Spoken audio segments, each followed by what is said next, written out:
The man in black fled across the desert, and the gunslinger followed. The Dark Tower, Book 1, The Gunslinger. Hi, hello, and welcome everyone to another episode of Natural Juan.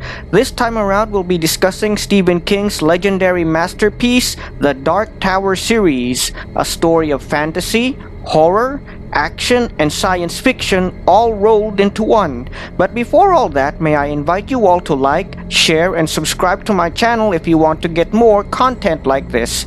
Also, don't forget to hit that bell for notifications so you don't miss out when I produce a new video. So, without further ado, let's dive in and get started. Stephen King himself has stated his Dark Tower series to be his magnum opus, his life's greatest work, and, without doubt, that may indeed be the case. Over the course of his long career as a writer, Stephen King has attached all of his works to this long 8-book series of novels. The series itself is inspired by, and is somewhat dependent on, the poem Childe Roland to the Dark Tower Came by Robert Browning, which tells the tale of a child, an apprentice knight, coming to a dark tower. This poem, in turn, was inspired by a line from King Lear, one of William Shakespeare's pieces, which details the life of a king who is slowly going mad. The book series was originally 7 books long that included The Gunslinger, The Drawing of the Three, The Wastelands, Wizard and Glass, Wolves of the Calya, Song of Susanna, and finally, The Dark Tower. However, later on, Stephen King added an 8th book called Wind Through the Keyhole, which was an interquel set between Wizard and Glass and Wolves of the Calya, books 4 and 5, respectively. All 8 books and some of its supplementary materials, like The Little Sisters of Illyria, all focus on the travels of Roland Decay, the last gunslinger. While his story is shrouded in myth at first, he is soon revealed to be a member of an ancient brotherhood of soldiers who fought to protect the Dark Tower and bring about order. It would actually be your stereotypical fantasy story, with Roland being some kind of knight in shining armor, if not for the fact that his sword and armor are now replaced by a pair of deadly revolvers. That said, it is later revealed to be that his guns were forged from the sword of Arthur Eld, Excalibur, his world's version of King Arthur, and passed down through the generations. Roland himself is descended from the line of Eld, and, as already mentioned, is the last of his kind, as all the other gunslingers, knights in their own right, have all died. Indeed, a common saying in the book series, particularly in the first 4 books, is, "The world has moved on," talking about how the world has ended. Accompanying Roland in his travels are his adventuring party, which is comprised of Jake Chambers, a boy from the 70s, Eddie Dean, a young man from the 80s, and Susanna Dean, an African-American woman from the 60s, and a raccoon-dog hybrid creature called Oi. Jake Chambers himself was just a simple boy trying to live his life as normal, but soon became the victim of a serial killer who pushed him in front of an oncoming train. Eddie Dean was a heroin addict, hoping to escape a dangerous crime boss, but ended up stumbling into Roland's world. Susanna Dean was a woman with a dissociative personality disorder that was a victim of the same serial killer that slew Jake Chambers. Oi is a Billy Bumbler, which, as mentioned, is a raccoon-dog hybrid that is intelligent enough to both mimic and understand human speech. Luckily, Roland himself was able to finally kill the serial killer and somehow solidify the party by the 3rd book. Roland's goal is fairly simple. Reach the Dark Tower, which is stated to be at the center of the universe, climb its steps to the top, and demand answers from the being that lives atop the tower. Unfortunately, that goal is more easily said than done, as there are countless monsters and threats that stand in the way of Roland reaching the Dark Tower. One of the biggest obstacles to Roland's quest, and probably one of the keys to him succeeding, is Randall Flagg, the man in black himself, who was featured in one of my previous videos.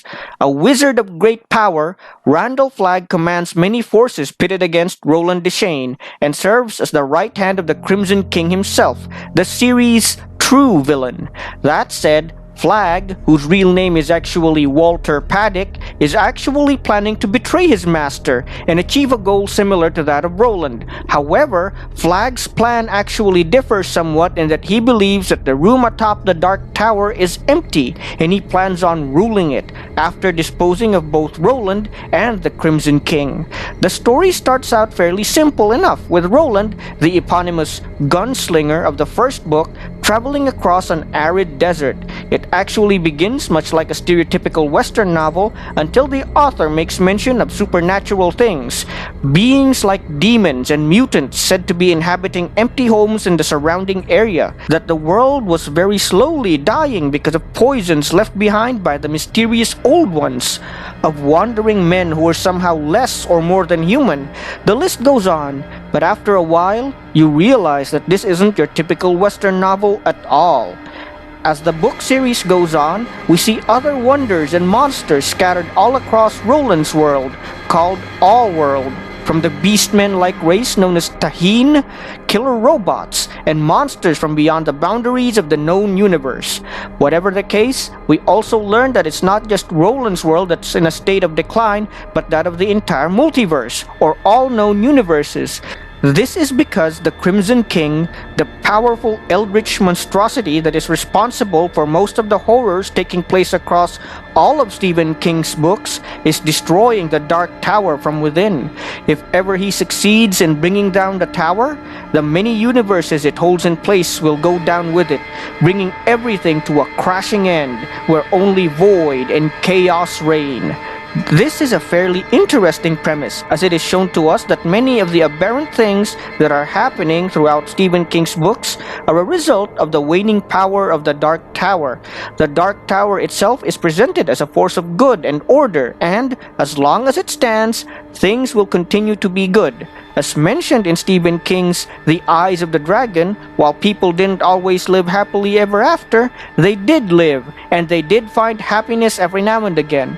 Unfortunately, the Crimson King has recruited psychic children to slowly erode the forces holding up the Dark Tower, and, in doing so, further endangers the universes it holds together. While their causes tend to be different, it is stated time and time again that the many incidents of evil across Stephen King's books are in some way connected to the Crimson King. We all know that the stand contains Randall Flagg, and his presence there drives the story forward. The Man in Black is also present in The Eyes of the Dragon, where he serves as an evil advisor to King Roland. The Crimson King himself makes his presence felt in the novel Insomnia, where he terrorizes Derry, the setting for the novel It. Speaking of It, the great turtle mentioned in the novel is often believed by many fans to be Machurin, one of the 12 guardians of the Dark Tower itself. Even the rabies that affects the titular dog from Cujo is thought to have some supernatural connection to the Crimson King, and that, without its influence, perhaps things would have not become so tragic. So there you have it, everyone, Stephen King's Dark Tower series. I think I'll be doing more videos on this topic real soon, but for the meantime at least, I have certain priorities I have to see to. This brings us to another topic which I will be discussing now. Just recently, I've been trying to find ways to be more productive at work, and I need to put more effort into making ends meet. That means I won't be making videos for a while, although this is just for a short period of time. More likely than not, you'll have another new video by next week, either featuring an original work of fiction or something from a tabletop RPG like Pathfinder 1st Edition or Chronicles of Darkness. If not, don't worry, I won't be gone for very long, as being a YouTuber is becoming a more essential part of my life than I originally anticipated. In any case, if you'd like to see more of my videos, I'd like to invite you all to subscribe to my channel and hit that bell for notifications. I'll be seeing you all in the next video a week or two from now.